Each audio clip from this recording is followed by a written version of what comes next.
Yeah, tone is one of those things, and being able to separate local values from the effect of light, that's critical. Because once you separate it, now you can study the effect of light. And I was trying to pull up some examples of that, and I got to tell you, I looked at some of these classical figure drawing books. I looked at some illustration books. I looked at most of them. They all divide light and shadow into different areas and call it something different. So who's right? All right? Really, when it comes down to it, it only makes a big, confusing kind of a situation. And, even in the simplest case, you take a ball and you say there's a highlight.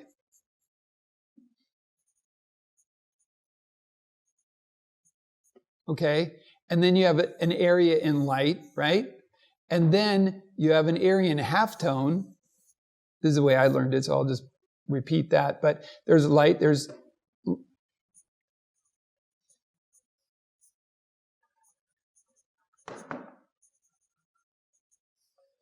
and then all the rest goes into shadow.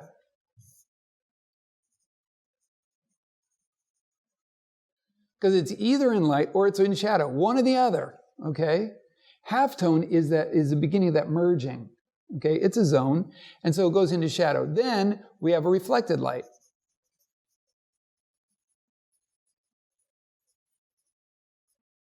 Okay?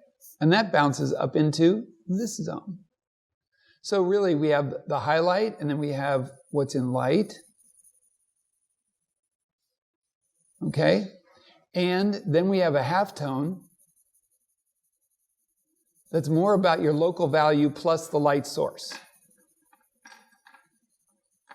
Does that make sense? So your highlight is mostly about light source.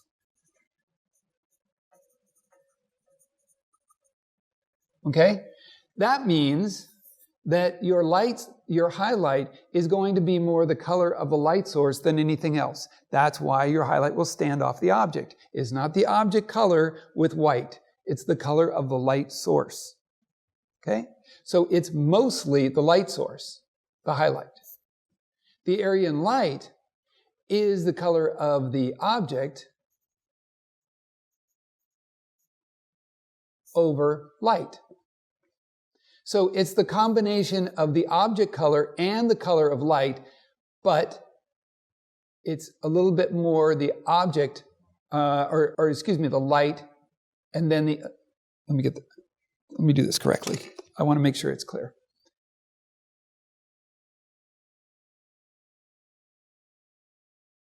So it's light plus local color and value. Okay? Light plus local color and value. Halftone is going to be more local color. Okay? Because it's getting less. If our light source is coming down from this angle, anything more perpendicular or parallel is going to get less light. So perpendicular, this is most perpendicular, the highlight. So the light source is going to come down. It's going to affect this the most, this a little bit less, this area in here a little bit less, and so it's going to be more halftone. The halftone is going to be more of your local color and a little bit less of the effect of the light. So this is light and local color. This is local color and light. Does that make sense? It's pretty easy that way. Then everything else goes into shadow.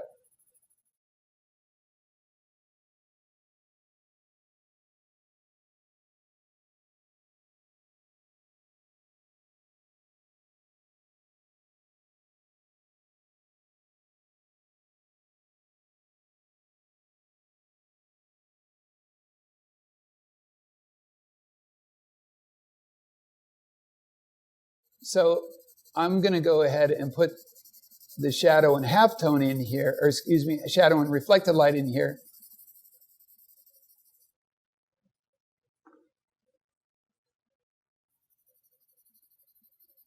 So if I was rendering this out, really without seeing my brush strokes or my pencil strokes or something like this, you would see a little bit more like this. So the halftone here is the local color plus a little bit of the light. As we go, once the light crosses over this form and the form turns away from the light, that's where it goes into shadow. And it goes into this body of shadow, and it goes until it makes a cast shadow, just like this. So all of this shape is shadow. From there, down here, around here, not just the ball and this. They're not separate. They are both in shadow. Both the ball and the surface, they're in shadow. So that's the same shape. Any object out here, in this case, the ground itself, okay? The ground itself is reflecting back into the ball. That creates a reflected light. So any object can be a light source. In this case, the ground surface is a light source because it's getting light from the direct light, the light source, hits this surface and bounces back. So this surface becomes a light source, and any light source will reflect its light into a lesser light. This is a lesser light. So the light hitting out here will bounce back into this ball, into the areas that are most perpendicular to that source. So that creates reflected light. That is going to be the object color minus the light. Okay? So it's minus the light. So it takes on the more of a complementary effect and the darker condition. So it's minus this light. It is subject to the other sources around. So it's minus this main light. Reflected light, and then reflected light, that is shadow.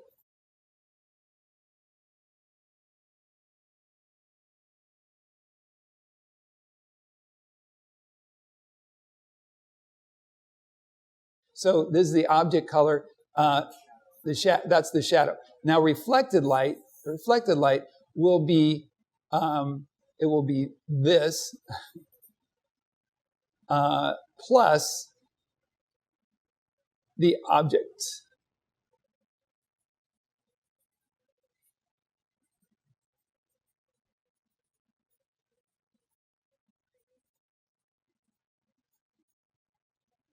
Reflecting its light. So if this is green, this will influence that. It will bounce into there because it's most perpendicular to that.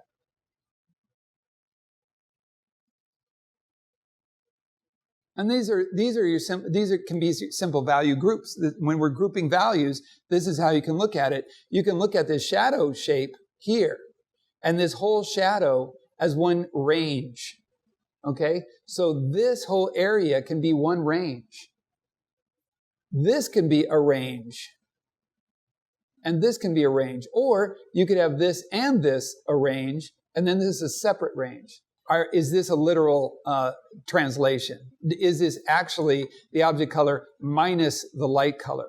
Well, what ends up happening is, yes, this will go darker, and because it's gone beyond parallel to that light source, it's going to be subject to two things. You'll see the object there, right? But you're not going to get the influence of the light source, meaning its color temperature, its intensity, and you won't read that distance and angle from that light source. That's a lot of information that you're missing. So in aggregate, you get this darkening effect. Now, that's our reality. Our perception kicks in and adds to that now. And our perception is, in those shadows area, what appears is to be the complement of the light source. So we start to perceive the complement in the shadow. So that's what matters. It's a good idea to understand the physics, then you'll clearly understand the perception. What is the perception? How much is the fall off? So to understand the physics of why it works that way, that's why Da Vinci was a great artist. You know, he didn't stop and say, that's cool. he said, well, why is it cool? And why does that happen? Wait a minute, it doesn't happen this time, it happens here. So he dove into it. And so, that's why it's a combination of things. So it's hard to say that this is all only factual or just abstract. The other element in here, we have something in here where there's an actual darkening where we don't have shadowed a reflected light, and that's occlusion.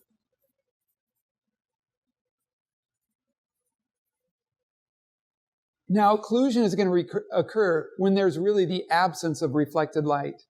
And that'll be your darkest, darkest dark. It will become very, very, very dark. Or the overpowering value or color, either the ground or the ball. You could have a green ground and a red ball. That's going to be, it's going to be occluding reflection of either. So it's going to be a mix. It's going to be a dark, dark, dark. So it's your darkest dark in there. Having a bright color next to that will often ignite the area. Ignite the area, color-wise. It will ignite the area. If you go dark, dark, dark, and black, if you're painting and you're going dark, dark, dark, and you go black, that area will kind of go dead on your page. It will go dark, and it will serve that purpose. But if it goes dark, dark, dark, and saturated and leans towards the ball or leans towards this, again, having something you say is a little bit more dominant in that condition, all of a sudden that will ignite it. And it'll become brilliant, and it will make this whole area, actually, it'll give you a lot of color interest in that area. And that's what you want. This whole area could go dead real fast. Now, you want the brilliance of the green reflecting into there. You want the darkness of this hitting, but if it goes dark to black, you won't get that same, like I say, it will kind of ignite the saturation in that area. And in some cases, what Sorolla would do is he would do something like this. He would take and have saturation here. Saturation in light. So that might mean he might need to darken the value a little bit to maintain the saturation. But he'd keep saturation in that light area. Okay? And then his reflected lights, you have a big reflected light area, right? And those reflected lights, of course, they'd only be this big. Reflected lights also saturated.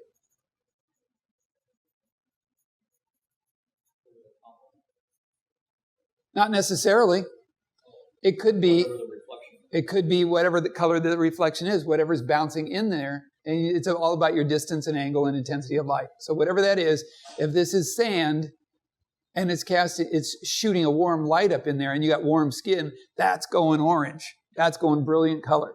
Then what he would do is in the shadow area here, the shadow, mud.